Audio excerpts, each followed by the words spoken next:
മഹോന്നതനേ മഹോന്നതനേ വേഗം കാണാം വൽപ്രേമകാതരെ കാണാം സുന്ദരരൂപനെ ഞാൻ വിവേകമതി വേഗം കാണാം വൽപ്രേമകാതരെ കാണാം കഷ്ടതയേറെ സഹിച്ചവരും കല്ലേറടിയിരി കൊണ്ടു മരിച്ചവരും മഷികായൊടു വാഴുമ നാട്ടിൽ കഷ്ടതയേറെ സഹിച്ചവരും കല്ലേറടിയിരി കൊണ്ടു മരിച്ചവരും മഷികായൊടു വാഴുമ നാട്ടിൽ യേശു മഹോന്നതനേ മഹോന്നതനേ വേഗം കാണാം.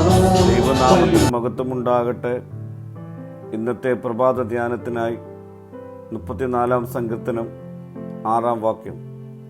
ഈ എളിയവൻ നിലവിളിച്ചു, യഹോവ കേട്ടു, അവൻ്റെ സകല കഷ്ടങ്ങളിൽ നിന്നും അവനെ രക്ഷിച്ചു.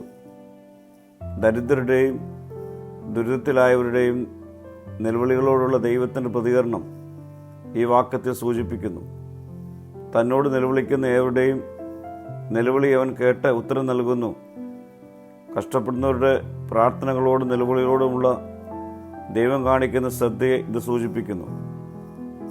വ്യക്തികളെ ബുദ്ധിമുട്ടുള്ള സാഹചര്യങ്ങളിൽ നിന്ന് വിടിയിക്കുവാനും രക്ഷിക്കുവാനുമുള്ള ദൈവത്തിൻ്റെ ശക്തിയെ ഇത് ഊന്നി പറയുന്നു.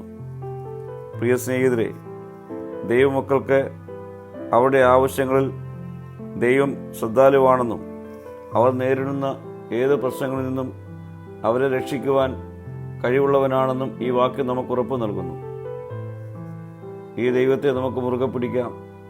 നമ്മുടെ ആവശ്യങ്ങളിൽ നമുക്ക് നിലവിളിച്ച് അവനോട് കരുണയ്ക്കായി യാചിക്കാം.